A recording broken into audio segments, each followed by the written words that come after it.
Hello guys, আজকে আমি আপনাদের একটা জিনিস দেখাবো যে রেলালির আন্ডারগ্রাউন্ড রাস্তা কিভাবে বানাই।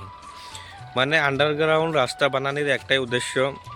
আগে একটা রেলের রাস্তায় একটা গেট থাকতো, মানে গেট কোন জায়গায় থাকতো, মানে মানে রাস্তা মানে তিনটা রাস্তায় এক জায়গায় থাকার অবস্থায়, মানে এদিক থেকেও মানুষ আসে ওদিক দিয়েও মানুষ আসে, ওই পয়েন্টে একটা গেট থাকে। আর একটা করে গেটে দুইটা করে মানুষ কর্মচারী রাখে, তাদের দুইটা কর্মচারীর মাসে 1 লাখ টাকা প্রায় যায়। ওই জন্য সরকারে একটা ব্যবস্থা লইছে যে আন্ডারগ্রাউন্ড রাস্তা বানাবো আর ওই গেটগুলা বন্ধ করব। তো ওই গেটগুলা বন্ধ করার পরে ওইগুলা মানুষের আর দরকার নাই, ওই যে পয়েন্টে মানুষ থাকা লাগে না, ওই পয়েন্টটা বন্ধ করে দিব আর আন্ডারগ্রাউন্ড রাস্তায় মানুষে যাওয়া আসা করবে। তো আন্ডারগ্রাউন্ড রাস্তাটা কিভাবে বানায় আজকে আপনাদের আমি দেখাবো। চলুন আপনাদের দেখাবো এখন আন্ডারগ্রাউন্ড রাস্তাটা কিভাবে বানায়। রাস্তাটা এভাবে বানায়, এর উপর দিয়ে ট্রেন যাবে।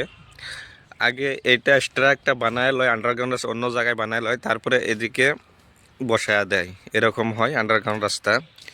এর উপর দিয়ে কিন্তু ট্রেন যাওয়া আসা করব, আর ট্রেন কীভাবে যায় উপর দিয়ে সেটাও দেখাবো আপনাদের। আপনারা ভিডিওটা দেখতে থাকুন।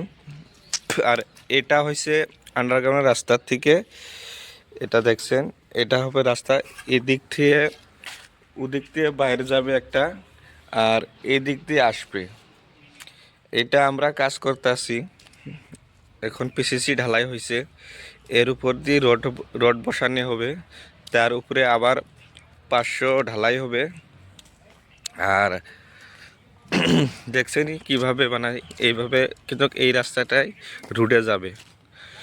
আর আগে রাস্তার পয়েন্ট ছিল ওই রুট থেকে সিধা এই দিক দিয়ে যায়, ওইদিকে একটা গেট আছে, ওই গেটে কিন্তু লোক রাখা আছে। ট্রেন কোন সময় আসে কোন সময় যায় তারা কিন্তু গেট ফালাইয়া দেয়, তারপরে গাড়ি ওইখানে থামায়া দেয়। এই যেভাবে দেখছেন একটা ট্র্যাক্টর যাইতেছে এখন, এই ট্র্যাক্টরটা কিন্তু ওই পয়েন্টের দিকেই যাইছে। ওই পয়েন্টে কিন্তু গেট ফালানি, ট্রেন আসলে গেট ফালানি থাকবে, ট্রেন না আসলে গেট ফালানি থাকবে না।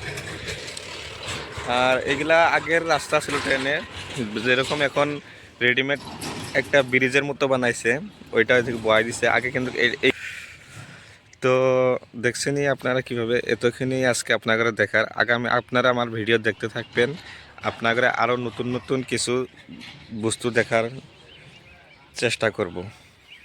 আর আমরা এখানেই থাকি।